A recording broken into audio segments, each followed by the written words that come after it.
자, 동화 같은 이야기는 이제 집어치우시죠. 오늘 우리는 기적에 대해 말하는 게 아닙니다. 지금부터 우리는 한 편의 냉혹한 의료 기록을 읽을 겁니다. 한 거인을 서서히 죽이고 있는 난치병에 대한 상세 보고서 말입니다. 그런데 정말 기가 막히게도 이 가장 정확한 진단을 내린 의사가 이름도 생소한 작은 섬나라였다는 사실. 환자가 누구냐고요? 바로 저 14억 인구의 축구입니다. 자, 본격적인 해부에 앞서 이 부인할 수 없는 증거물부터 똑똑히 보시죠. 이쪽에 카보베르데가 있습니다. 인구 고작 52만 명, 국토 면적은 대한민국의 25분의 1에 불과합니다. 피파 랭킹 70위. 그런데 이 팀이 역사상 최초로 월드컵 본선에 진출했습니다. 그리고 저 반대편엔 중국이 있습니다. 인구 14억, 무려 2,700배입니다. 막강한 경제력, 차고 넘치는 인프라. 그런데 피파 랭킹은 94위. 결국 그들은 또다시 안방에서 월드컵을 지켜보게 됐습니다. 여러분, 이 숫자들은 거짓말을 하지 않습니다. 오히려 하나의 잔인한 진실을 절규하고 있죠. 돈과 인구 규모만으로는 절대로 축구의 영혼을 살 수 없다는 것을 말입니다. 자, 이제 첫 번째 진단을 시작하겠습니다. 그리고 아마도 이것이 가장 근원적이고 가장 치명적인 진단이 될 겁니다. 바로 유기적으로 길러낸 팀과 공업적으로 조립한 팀의 차이. 이 모든 비극의 뿌리는 바로 여기에 있습니다. 먼저 카보베르데의 심장부를 들여다보시죠. 이 팀은 하루아침에 뚝딱 만들어진 팀이 아닙니다. 아주 오랜 시간 동안 그들의 문화적 토양 위에서 정성스럽게 길러진 팀입니다. 그들의 전통음악 모르나를 아십니까? 고향을 떠난 이들의 그리움, 슬픔, 그리고 그 안에 담긴 자부심을 노래하는 음악입니다. 바로 그 애절함이 이 대표팀의 정신적 자양분이었습니다. 그리고 이 정신을 하나로 모은 구심점, 바로 부비스타 감독입니다. 그는 그냥 월급 받는 외국인 감독이 아닙니다. 선수 시절부터 카보베르데 축구의 상징이었고 은퇴 후 고향으로 돌아와 황무지에서부터 직접 팀을 일궈낸 인물입니다. 그의 이 한마디, 당신의 부모가 떠나온 그 섬이 지금 당신의 이름을 부르고 있다. 여러분, 이게 단순한 출전 요청으로 들리십니까? 아닙니다. 이건 전 세계에 흩어져 있던 디아스포라의 심장을 향해 쏜 정체성의 신호탄이었습니다. 포르투갈에서 네덜란드에서 프랑스에서 태어난 2세 선수들, 언어도 자라온 환경도 다르지만 그들의 피 속에 흐르는 고향의 기억을 일깨운 겁니다. 이건 살아있는 유기체입니다. 뿌리 깊은 고목처럼 아무리 흔들려도 뽑히지 않는 힘, 하나의 맥박으로 뛰는 거대한 심장입니다. 자, 이제 메스를 중국으로 돌려보겠습니다. 그들은 정반대의 길을 걸었습니다. 아니, 길을 걸은 게 아니라 공장을 지었습니다. 대표팀을 조립하기 위한 거대한 공장 말입니다. 그들이 한 짓을 보십시오. 세계적인 명장들을 엄청난 돈으로 데려오고 전성기가 한참 지난 스타 선수들을 영입해 리그의 거품을 키웠습니다. 그리고 가장 한심했던 건 바로 귀화 정책입니다. 문화적 연결고리, 혈연적 동질감이라곤 눈꼽만큼도 없는 선수들을 그저 돈으로 사와서 유니폼을 입혔습니다.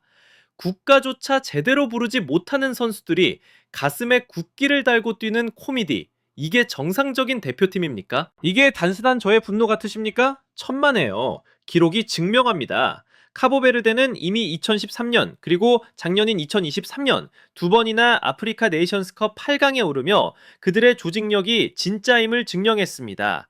그들이 그렇게 끈끈하게 팀의 뼈대를 만들고 있을 때 중국은 무엇을 했습니까? 결과는 실패, 실패, 그리고 또 실패였습니다. 왜냐고요? 간단합니다. 뿌리가 없었기 때문입니다. 아무리 비싼 부품들을 가져와도 그것들을 연결하고 뛰게 할 영혼이라는 엔진이 없었던 겁니다. 결론적으로 중국이라는 거대한 공장이 막대한 돈을 쏟아부어 만들어낸 것은 빛 좋은 개살구, 그 이상도 이하도 아니었습니다. 겉은 번지르르 했지만 속은 텅 비어버린 바로 그 실패작 말입니다. 자, 이제 두 번째 진단입니다. 그리고 이 진단은 아마 그들의 뼈를 가장 아프게 때릴 겁니다. 바로 황금 감옥의 비극. 다시 말해 닫힌 시스템이 어떻게 스스로를 파괴하는가에 대한 보고서입니다. 먼저 카보베르데의 생존 방식을 보시죠. 정말 기가 막힌 역설인데 그들은 가난했기 때문에 오히려 강해졌습니다. 변변한 리그 하나 없는 척박한 환경 속에서 선수들은 살아남기 위해 더 큰 무대로 진짜 전쟁터로 떠나야만 했습니다. 포르투갈, 네덜란드, 프랑스, 심지어 아일랜드까지 그들은 흩어졌습니다. 그런데 바로 그 결핍이 그들의 가장 강력한 무기가 됐습니다. 한번 보십시오. 에스와티니를 무너뜨린 결승골의 주인공 다일론 리브라멘투. 이 선수가 어디서 뛰고 있습니까? 이탈리아 세리에 A를 거쳐 지금은 포르투갈 1부 리그의 카사피아에서 뛰고 있습니다. 주전 수비수 로베르투 로페스는 아일랜드 리그 소속입니다. 그의 아버지는 16살에 고향섬을 떠나 포르투갈로 가야 했습니다. 바로 이것입니다. 온실 속 화초가 아니라 유럽 전역의 거친 비바람 속에서 생존하고 단련된 진짜 전사들이란 말입니다. 그들은 전 세계에 퍼져 있는 축구의 혈관이자 가장 유연하고 효율적인 정보 네트워크였습니다. 자, 그런데 중국은 뭘 했습니까? 그들은 정확히 그 반대의 짓을 했습니다. 그들은 돈으로 아주 화려하고 거대한 황금 감옥을 만들었습니다. 바로 중국 슈퍼리그라는 이름의 감옥 말입니다.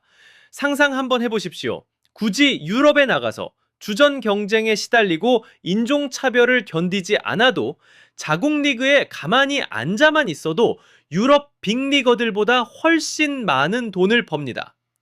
아니, 이게 말이 됩니까? 이게 선수들에게 동기부여가 되겠습니까? 결국 그 천문학적인 연봉이 선수들의 야망을 거세해버린 독약이 된 겁니다. 도전이라는 야성을 완전히 마비시켜버린 마취제였단 말입니다. 그 결과가 무엇입니까? 우물한 개구리들만 우글거리는 그들만의 리그가 되어버렸습니다. 경쟁력은 죽고 투쟁심은 사라졌습니다. 그들의 막대한 두가 오히려 그들을 세계 축구의 흐름으로부터 고립시키는 가장 높은 벽이 되어버린 겁니다. 정말 기가 막힐 노릇 아닙니까? 카보베르데가 세계라는 거대한 바다로 나아가기 위해 필사적으로 배를 만들고 있을 때 중국은 스스로를 그 안에 가둬버릴 가장 화려한 성을 쌓고 있었던 겁니다. 그리고는 그 성문까지 스스로 걸어 잠궜습니다. 자, 이제 마지막 수술, 그리고 가장 깊고 가장 고통스러운 상처를 마주할 시간입니다. 세 번째 진단, 바로 정체성의 위기입니다. 이것은 기술이나 전술의 문제가 아닙니다. 이것은 심장의 문제입니다. 먼저 카보베르데의 심장을 뛰게 한 그 외침을 다시 한번 들어보십시오. 당신의 부모가 떠나온 그 섬이 지금 당신의 이름을 부르고 있다. 여러분, 이게 그저 그럴듯한 슬로건으로 들리십니까? 천만에요. 이것은 선수들의 가슴 가장 깊은 곳, 바로 뿌리를 관통하는 말이었습니다. 그들은 단순히 가슴에 달린 국기를 위해 뛰는 게 아닙니다. 먹고 살기 위해, 낯선 땅으로 떠나야만 했던 아버지 세대의 희생을 위해 뛰는 겁니다. 잊혀졌던 고향의 역사를 위해 뛰는 겁니다.